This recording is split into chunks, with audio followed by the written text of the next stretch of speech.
Hello beer tubers and welcome to yet another beer review with me, Peter the Master of Puppet Hand. Jacob Lord of Balls. And today we're going to be reviewing the last big 750 milliliter bottle from Birra del Borgo in Italy, sent to me from Leonardo Di Vincenzi, the brewer and owner of Birra del Borgo.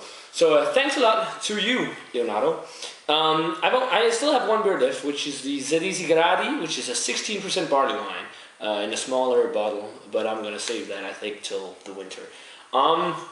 This is the Genziana, which the special thing about it is that it's brewed with the Genziana root, which is a root of a little like purple bluish flower. We just researched it on Google. I've got some info here from the little pamphlet about the beer itself, and there's a little about the root. It's a spiced beer on 6.4% alcohol, and it says Genziana. It's called Gentiana in English. The Genziana is a local brute rich of unmistakable aromas and perfumes. Used in small quantities in this beer, it offers floral and spicy notes at the nose. It is inspiring in its elegance and refinement. I've been told it resembles a perfume.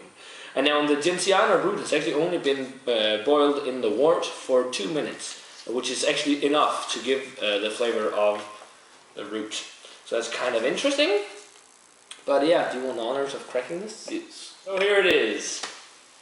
Looks kind of like a Belgian ale. Mine is a little more cloudy because some of the yeast, but it looks like kind of like a Belgian strong golden ale. Yeah. The color is like a bright kind of yellow with some orange notes, especially orange notes in yours since you've got some yeast in it. And the head is like bright white, yeah, foamy. But let's check out the aroma. Yeah. That's quite unique. Yeah, it's actually got a lot of like floral notes to it. Yeah. And it's got kind of like a touch of like a banana-ish.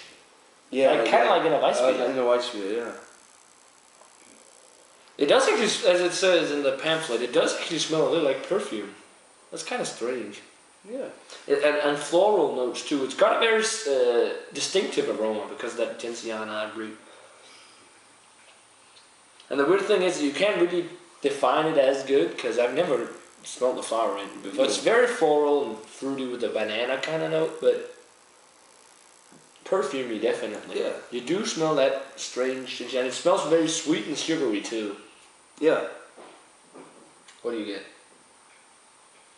Oh, there's some doughiness, like breadiness in Yeah, there breadiness. too. Yeah. But very floral and sweet. Maybe a little bit amount of vanilla kind of. Yeah, actually. Now it's stayed, almost. It's very... Yeah, it smells like Belgian ale, but you can definitely smell that Genziana root in there, which I guess is that kind of floral and earthy component to it. Slightly spicy note. Should we dig in? Yeah, let's give it a taste. Cheers. Cheers.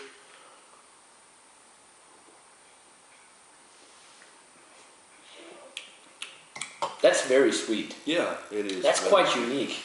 Especially in the flavor. More so in the flavor than in the aroma, I think. Yeah. It has a kind of floral, earthy notes that is the first thing that hits one. Is that which must be the Genziana. Yeah, it must be. It has to be. Yeah, that's the first thing that hit me too. And the body, I'd say it's medium. It's got almost a sticky. I wouldn't say sticky like in a thick imperial stout, but if like you've got sugar on your lips, like a glossy feel. It hangs around kind of. Yeah. Lingers. I get almost like a honey note in the aftertaste. But it has the. After we have tasted all these Birra del Borgo, it has a definite. It's kind of. You can recognize that Birra del Borgo taste kind of. Oh, maybe the mouthfeel or the yeast. Yeah, it has that.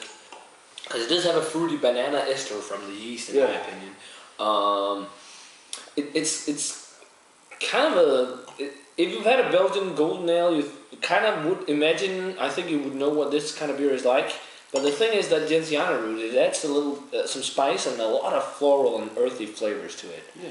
Which is actually kind of nice. Also get kind of nice. I still also get some of that breadiness, and it's got a lot of like sugary sweetness to it too. It's a very unique beer actually, because of that Genziana root, and it's pretty incredible that it's only been in there for 2 minutes of the boil of the wort, and you still actually taste that floral, earthy kind of flavor. I think if it had been there a lot longer, it would just maybe ruined the beer. Because then the beer would just be a bomb of floral and earthy perfumey notes, which wouldn't be that quite nice. But it's very nice balance. It's a good beer, definitely. Quite interesting because of that Genziana root. Rating wise for me, I'm gonna give it a solid 80. It's a pretty good beer. Not my favorite from the Birra del Borgo beers so far. I still got the 16 gradi to reviews. My favorite so far has probably been Real Extra and My Antonio. And the regular Real was pretty good too. And I wouldn't say it was my favorite, the Equilibrista, but it was very interesting. But what about you? I'm landing it at an 83. It's, as you said, not the best, but my favorite has to also be the My Antonia and the Real Extra. Reale is actually how you pronounce it. Reale Extra, but I haven't tasted the normal Reale, but Real Extra was pretty nice too. Yeah. That does it for this beer review, guys. A 80 from me and an 83 from Jakob for the Birra del Borgo Genziana. Quite an interesting brew. Definitely check it out if you get the chance. And let us know what you think of it if you've had it. And thanks a lot to Leonardo for sending us these beers. As I said in the beginning, I'm probably going to save the barley wine for the winter because it's 16% and 16% barley wine is pretty darn big for hot summer weather. So, or at least autumn. So yeah guys, that's it for this beer review. Thanks for watching. Remember to comment, subscribe, all that stuff. Check out my Facebook fan page and Twitter. And we're going to say cheers. Cheers. And we'll see you in another beer review.